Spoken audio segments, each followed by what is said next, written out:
Increment نہ رکوا دے، یہ میرا یہ نہ بگاڑ دے، یہ میرا یہ نقصان نہ پہنچا دے، اس کا ڈر، اس کا ڈر، اس کا خوف، اس کی خوشامد، اس کے لیے جا کر طرح طرح سے اپنی عزت نفس کو ذلیل کروانا اس کے سامنے. یہ سب کچھ کیوں کرتا ہے انسان؟ جب سمجھتا ہے کہ اس کے ہاتھ میں میرا کوئی نفع ہے، اس کے ہاتھ میں میرے لیے کوئی ضرر ہے، یہ مجھے کوئی گزن پہنچا سکتا ہے، یہ مجھے کوئی نقصان پہنچا سکتا ہے، یہ میرا کوئی کام بنا سکتا ہے، یہ میری کوئی ضرورت پوری کر سکتا ہے. اسی کا نام شرک ہے. جہاں آپ نے یہ سمجھا کہ غیر اللہ کے اندر کوئی طاقت موجود ہے، وہی شرک ہے. بتوں سے تجھ کو امید ہے، خدا سے نو امیدی، مجھے بتا تو صحیح اور کافری کیا ہے. شرک تو یہ ہے. جس پر بھی تمہیں یہ خیال ہے کلمہ ہے، یہ کلمہ سوم لا حول ولا قوت الا باللہ، ذرا اس پر دل کو کبھی اگر آپ تصور کریں، پھر فرض کریں، دل ٹھک جائے اس پر، کوئی طاقت نہیں. یہی بات تھی جو شیخ عبد القادر جیلانی رحمۃ اللہ علیہ نے اپنی وصیت میں اپنے بچے سے کہی. 11ویں دینے والے ہیں، لیکن حضرت شیخ عبد القادر جیلانی کی وصیت اور تعلیمات کو کتنے لوگ ہیں تم جانتے ہو؟ یہ جن مقامات تک پہنچے ہیں وہ کس چیز کی بدولت پہنچے؟ انہوں نے جو پیغام دیا وہ کیا تھا؟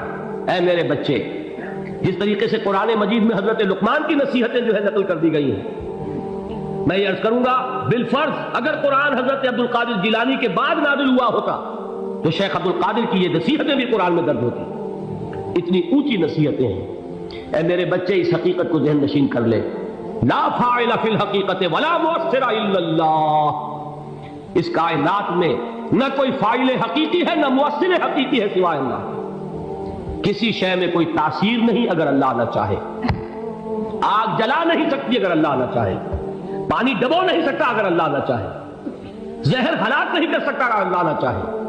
کوئی چیز فائدہ نہیں پہنچا سکتی اگر اللہ نہ چاہے. تو در در پہ کیوں سر جھکاتے ہو؟ در در پر کیوں جبیں سائی کرتے ہو؟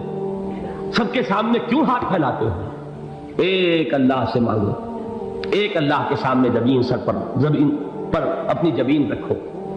لا فاعل فی الحقیقت ولا مؤثر الا اللہ. نظر آتا ہے ہمیں کہ پانی پیاس بجھا دیتا ہے. پیاس بجھانے کی صلاحیت پانی میں نہیں ہے، اللہ کے اذن سے. کھانا بھوک مٹا دیتا ہے، بھوک مٹانے کی صلاحیت کھانے میں نہیں ہے، اذن رب میں. دیکھیے یہی یقین تھا.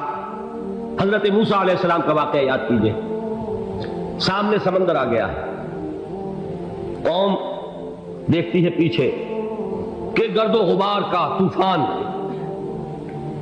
معلوم ہوا کہ فرعون اپنے لشکر سمیت آ گیا.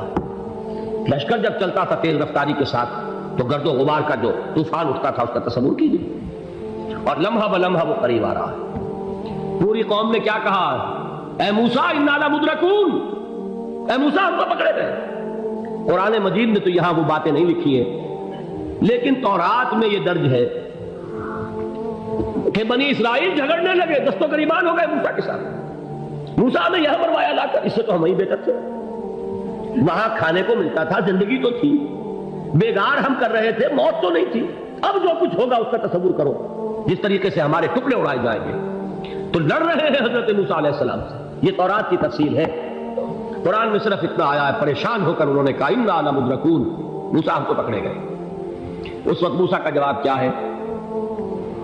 کلا ان معی ربی سیہدین. نہیں، میرے ساتھ میرا رب ہے، وہ راستہ دے گا.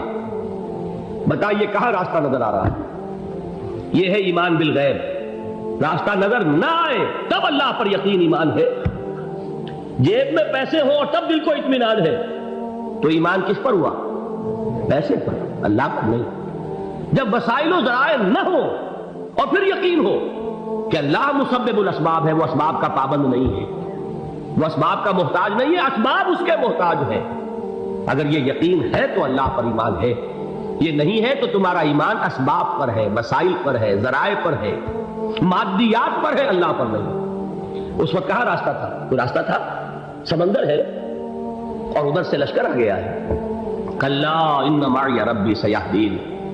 اب دیکھیے ایمان کہہ دینا آسان ہے، ہوا معکم اینما کنتم، جہاں کہیں بھی تم ہوتے ہو اللہ تمہارے ساتھ ہوتا ہے. لیکن اس کا یقین قائم ہو جائے تو زمین و آسمان کا فرق واقع ہو جائے.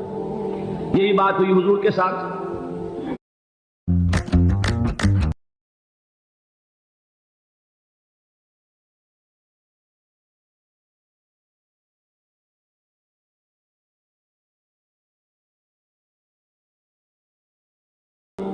اسے سوچئے، اگر اس حدیث پر ہمارا دل ٹھکا ہوا ہو تو کسی سے ڈر ہوگا؟ یہ مجھے نقصان نہ پہنچا دے، یہ میری رپورٹ خراب نہ کر دے،